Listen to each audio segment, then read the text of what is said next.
In order to really enjoy this place, you have to accept from the start that everything's fluid, everything is changing. Everything that happens here is storm-driven when we're talking about changes to the coast. So things might be quiet for a long time, and then there'll be a storm that will just rearrange the furniture.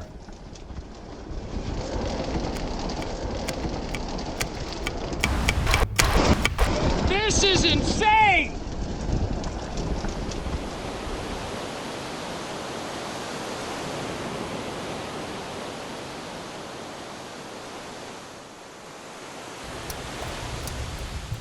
And there we are. Here's the Atlantic Ocean. So this is the first time I've been here since Liam's was torn down.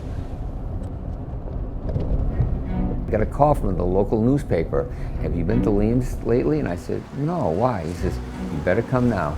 He was watching it being decimated by this wave system, just taking away row after row of sand.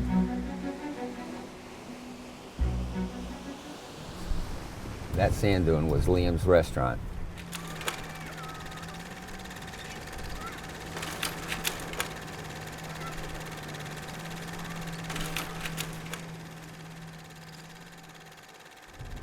Nauset Beach is an amazing cauldron of weather. It's sunnier than anywhere else, it's cloudier, it's rainier than anywhere else. This was a nor'easter that was not predicted to do any damage. The way it cut out of the northeast, it was the perfect way to slice the dunes.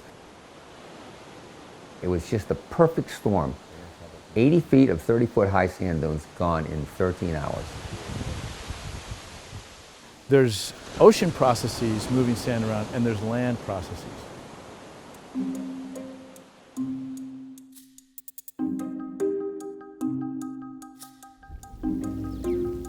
Salt marshes are not as flexible as beach fronts. They can't change dramatically and then still be functional. We're recording as much as we can right now with the idea that things could change dramatically in the coming decades.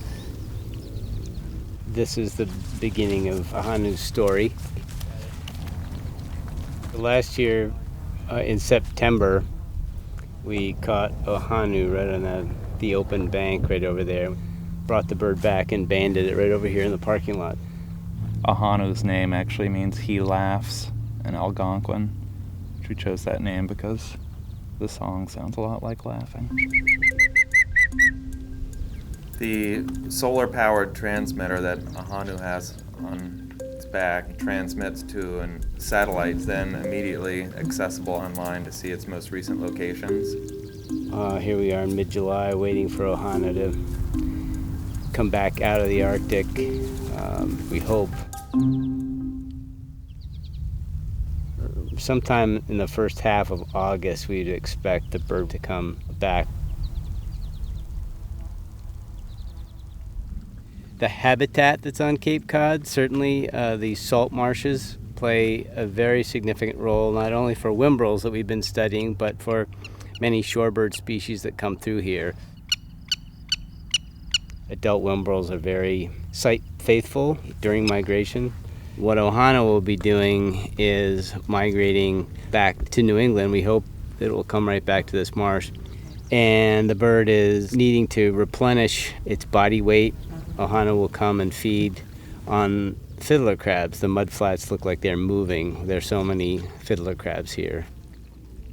The whole experience of the whimbrel and its reliance on the Cape is tied to the marsh, and it's really critical to the annual cycle of these birds that they have a productive marsh that's full of fiddler crabs, or if not, they're not going to be able to complete that next leg of their journey.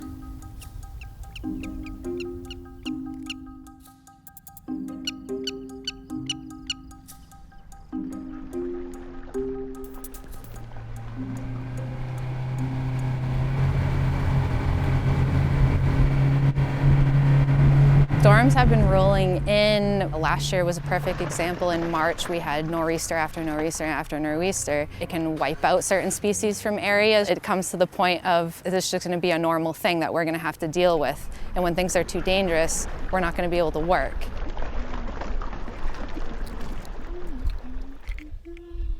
We've had some 80-degree, 90-degree, and soon to be 100-degree days. With that heat, heats up the water very quickly, which imposes great risk on the oysters. A lot of people, they don't know the oysters, they think it just appears on a plate. It is a living creature, so you do have to take the pride, the effort, the passion that goes into that to get it to the plate. Summers seem like they're stretching, well into October. It's just the domino effect, that one thing, even if it's a day longer, maybe next year it's 2 days longer, and then on and on and on. It can just really, it can be crushing to the whole industry. The first 20 years of my career, it was really stable. We tuna fished from June to late October most years. We'd do some dog fishing, and then we'd go cod fishing, December through April, and it was just game on. 2001-2, things really changed pretty dramatically, as if there was some kind of tipping point. The water got really hot that summer, and the fish just didn't come back, the way they always had that winter. We didn't really know what to do with ourselves. The fleet is really a ghost of what it was then. Just a handful of boats left.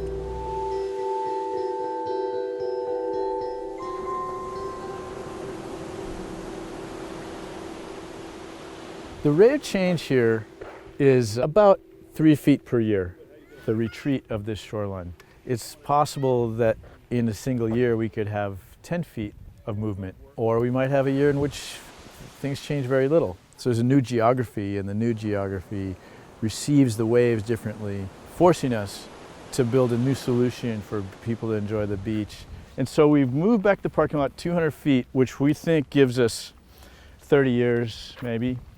And so what we've done now by putting the asphalt way back there is we've made all of this sand available now as fuel to build beaches and build the coast.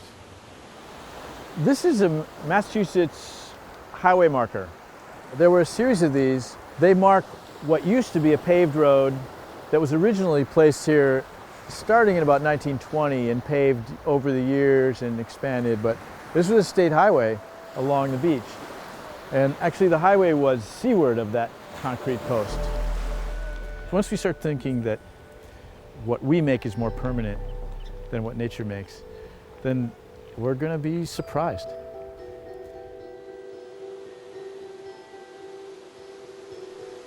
So Cape Cod is changing forever, and we were the first signal of that happening on the Outer Cape. So this is like a straight line, and now I'm underneath Liam's if I keep going that way.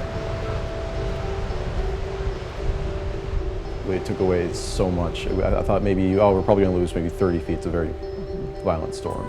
There are a couple roads that continue farther out on Google Maps but do not exist anymore because they've been cut off by the water. The local environment has been affected dramatically. It doesn't mean it's the end of Cape Cod. We love Cape Cod, but be prepared. Cape Cod will never be the same again.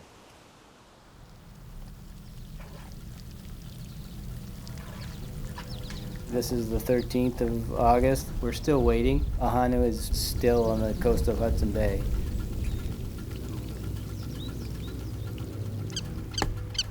As things change, the high marsh up here is going to get narrower and narrower as the lower marsh essentially disappears with higher ocean.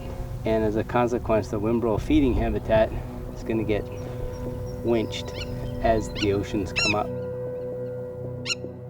The issue is up and down the Atlantic coast, if salt marshes are being inundated by sea level rise, then there'll be fewer places for these birds to find those resources to live.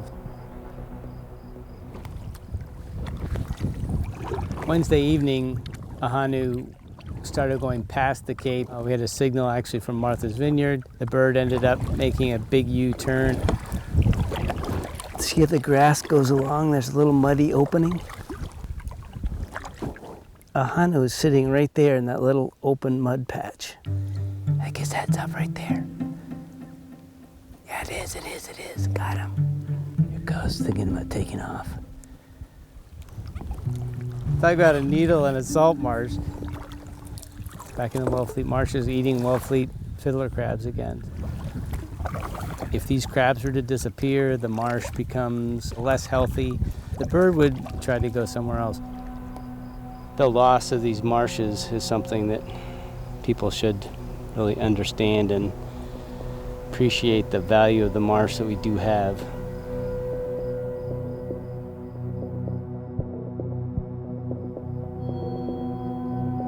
Take it upon yourself to do a little bit more research and you'll actually find a whole trail of things all interconnected. We'll let the next generations decide what costs they're willing to pay to preserve this experience.